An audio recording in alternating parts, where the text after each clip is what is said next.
Comenzamos entonces con función derivada.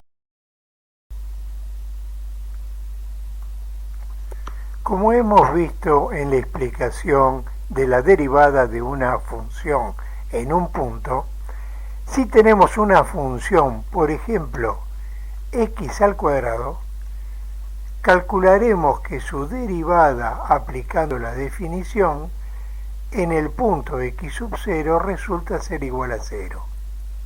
Si la calculamos en otro punto como x igual a 1, su derivada será igual a 2. Y así sucesivamente dependiendo del punto seleccionado. En general, vamos a deducir que la derivada de la función en un punto cualquiera x sub 0, por supuesto perteneciente a su dominio, es igual a 2 veces el valor del punto. Como podemos ver, la función tiene infinitos valores de derivada. Todo depende del punto x sub 0 del dominio donde la estemos calculando. Esos infinitos valores dan origen a una nueva función que llamamos función derivada. Veamos la definición que planteamos más abajo. Sea y igual a f de x una función definida en un intervalo AB y por supuesto derivable en todos los puntos del intervalo, para cada valor x perteneciente al intervalo tenemos una función derivada cuyo valor pertenece a los reales, y de esta manera queda definida una función llamada función derivada de f, y se indica como f' o simplemente y'. Por lo tanto, si a la primera definición de derivada de la función en un punto que ya se ha visto, se reemplaza el punto x sub 0 por un punto genérico x, nos queda que la definición de derivada va a ser que f' de x es igual al límite para el incremento tendiendo a 0 de la función incrementada menos la función original dividido el incremento. Vamos a aplicar este concepto en un ejemplo. Por ejemplo, 3x cuadrado más 2. Si aplicamos la definición de derivada, tendremos lo siguiente. La función incrementada, o sea, a x sumarle un incremento h, va a quedar de esta manera. 3 por x más h al cuadrado más 2. La función original será 3x cuadrado más 2 y el incremento h. Trabajando algebraicamente, es decir, desarrollando el cuadrado del binomio, luego desarrollando el producto, abriendo paréntesis y cancelando todos aquellos términos que sean iguales y de signo contrario, llegaremos a que el límite para el incremento tendiendo a 0 de 6x por h más 3h cuadrado sobre h. Si nuevamente sacamos factor común en el numerador, podremos simplificar el incremento h en el numerador y en el denominador, quedando que la derivada de la función va a ser el límite para h tendiendo a 0 de 6x más 3h. Como h tiende a 0, entonces lo que me queda que la derivada de la función resulta ser 6x.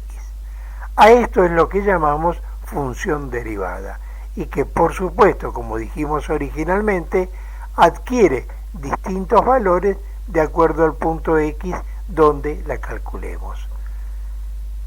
Vamos a hacer entonces una reseña de cómo se han calculado las principales derivadas que vamos a utilizar.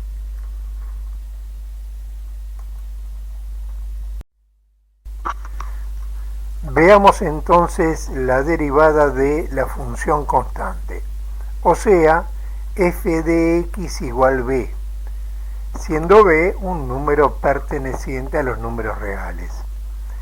Por definición, decíamos que la derivada era el límite para el incremento tendiendo a cero de la función incrementada menos la función original sobre el incremento. Ahora, si observamos la gráfica de una función constante, vemos que es una recta paralela al eje de las x, o sea, una horizontal. Cualquiera sea el punto del dominio donde nos estemos parando, la función vale siempre lo mismo, o sea, b. Quiere decir que cuando venimos a la definición, vemos que la función incrementada y la función original tienen exactamente el mismo valor, por lo tanto su diferencia es nula. Y por propiedad de límite sabemos que el límite de una constante es igual a la misma constante. Por lo tanto, la derivada de una función constante es igual a 0. Para el caso de la derivada de la función identidad, o sea, f de x igual x, tendríamos que la derivada de la función es el límite de la función incrementada x más h menos la función original que es x. Si abrimos el paréntesis y cancelamos las x por tener signo opuesto, nos queda h sobre h. O sea, simplificando, nuevamente estamos en presencia del límite de una constante, o sea, el límite de 1, y eso es igual a 1. Por lo tanto, la derivada de la función identidad es igual a 1. En forma general, si planteamos una función potencial, o sea, x elevado a una potencia numérica, por ejemplo, tomamos x al cuadrado, vemos que, por definición, la derivada va a ser el límite para h tendiendo a 0 de x más h elevado al cuadrado, que es la función incrementada, menos x al cuadrado, que es la original, dividido h. Nuevamente, desarrollando el binomio del cuadrado, cancelando los términos de signos opuestos y simplificando después de haber sacado factor común, nos queda el límite para h tendiendo a 0 de 2x más h, que por supuesto, cuando h tiende a 0, lo que nos queda como resultado final es 2x. Esta es la función derivada de x al cuadrado. O sea, si probáramos con otras potencias, como por ejemplo 3 o 4, notaríamos el siguiente comportamiento.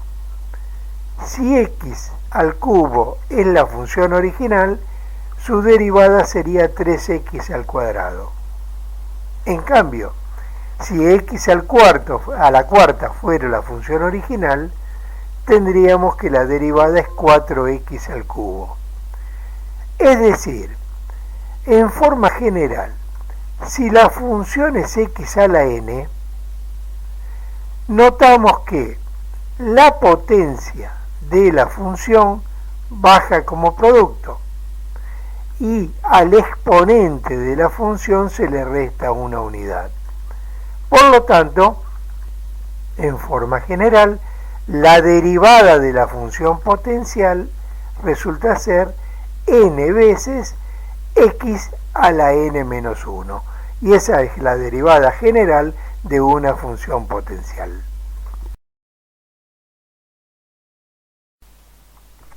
Derivada de la función logaritmo.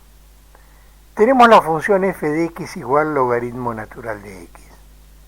Si aplicamos la definición, decimos que la derivada resulta ser el límite para el incremento tendiendo a 0 de la función incrementada, que es el logaritmo de x más h, menos la función original, logaritmo natural de x, todo dividido el incremento.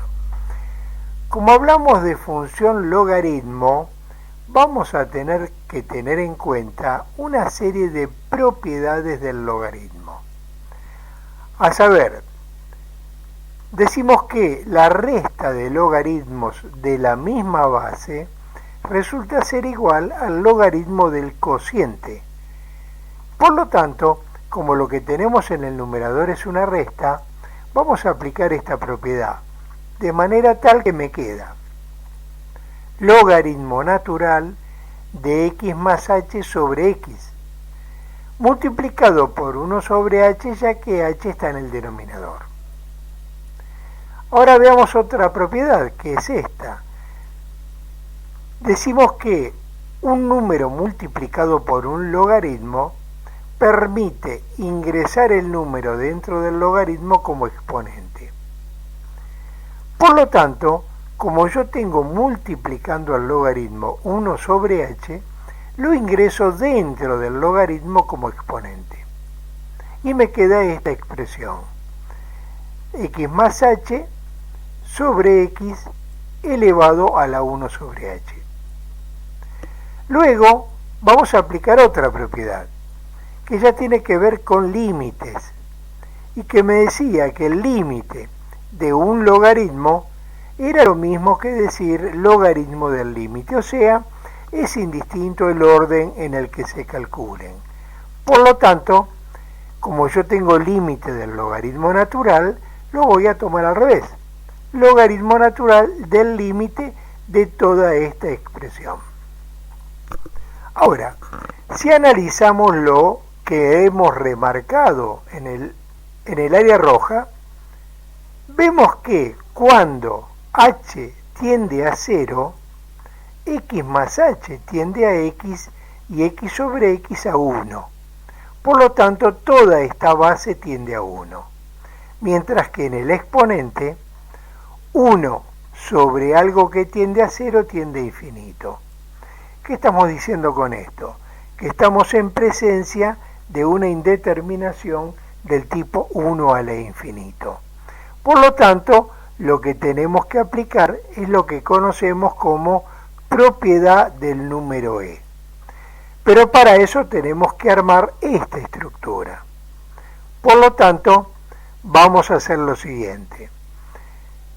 Voy a pasar h dividiendo al denominador para que me quede este formato, 1 más 1 sobre.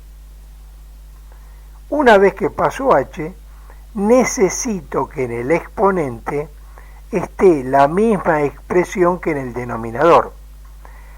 Como no la tengo, necesito el término x, por lo tanto, multiplico y divido el exponente por x.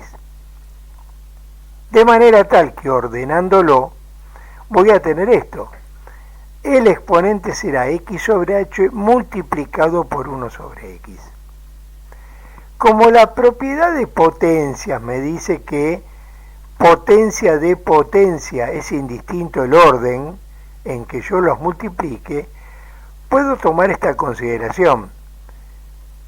1 más x, 1 más 1 sobre x sobre h, elevado a la x sobre h, todo a su vez elevado a la 1 sobre x. Esto responde a la propiedad de potencia de potencia. Como el límite lo puedo calcular en forma independiente, o sea, límite de la base elevado al límite del exponente, me quedó una expresión de esta naturaleza. Un límite elevado a otro límite. Analicemos entonces. Lo que tenemos entre corchetes es casualmente la estructura del número e. Por lo tanto, todo este límite va a tender a valer e. Mientras tanto, en el exponente, tengo un límite con las siguientes características.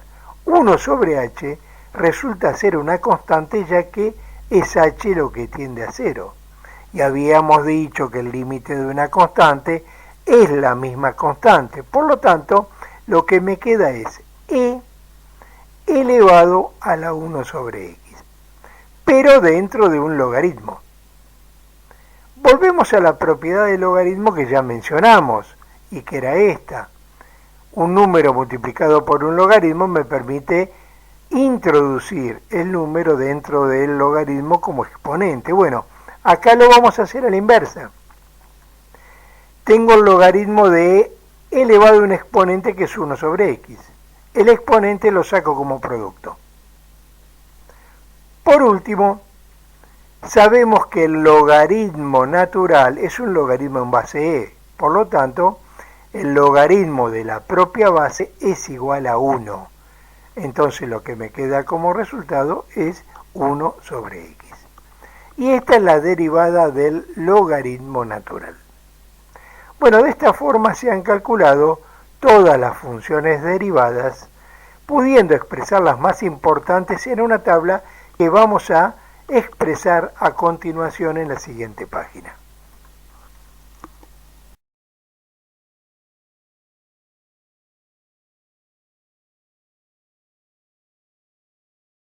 En esta tabla entonces expresamos las principales derivadas de todas aquellas funciones que vamos a utilizar. Algunas ya las hemos demostrado, como es el caso de la constante, que su derivada era 0, o la derivada de x, que era igual a 1, y además la derivada de la función potencial, cuya derivada era n veces x a la n menos 1. En esto cabe aclarar que esta regla de derivación es aplicable tanto a potencias enteras como fraccionarias. Por lo tanto, cuando tenemos el caso de raíces, cualquiera sea su índice, sabemos que se pueden expresar como potencia de esta manera. La raíz enésima de x es igual a x elevado a la 1 sobre n. Y de esa manera aplicar la regla de la potencia. La potencia baja como producto y al exponente se le resta una unidad. Luego aparecen las exponenciales, ya sea la habitual en base e o cualquier exponencial de base a, las logarítmicas, donde la del logaritmo natural de x ya la hemos demostrado, las trigonométricas, seno, coseno y tangente. En este caso vamos a aclarar que la función secante de x resulta ser igual a 1 sobre coseno. Expresamos las dos alternativas. Y las trigonométricas inversas, arco tangente, arco seno y arco coseno.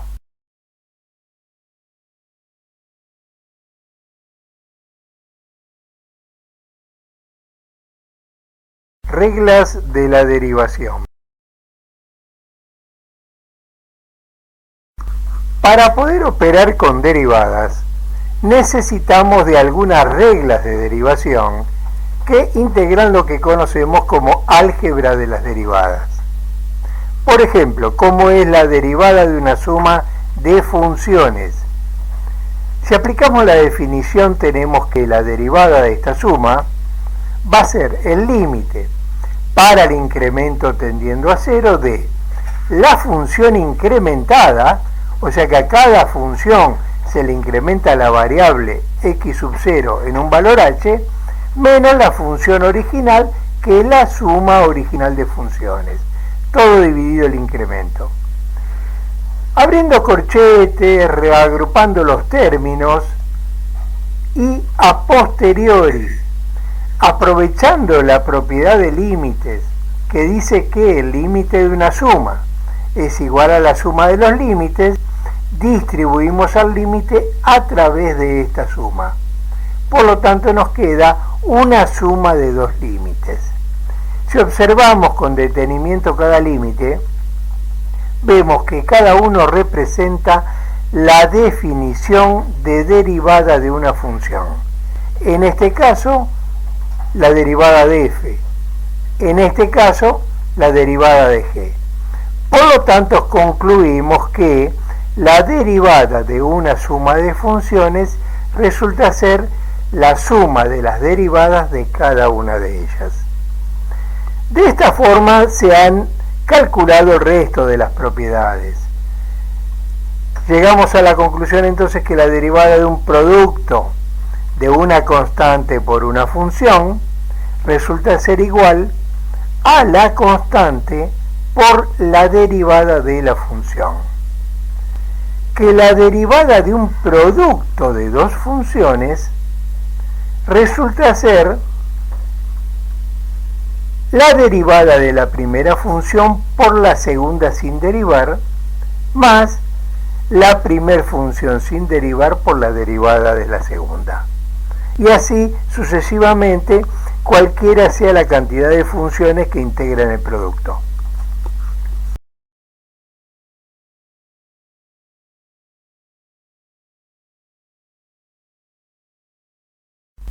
Derivada de un cociente de funciones.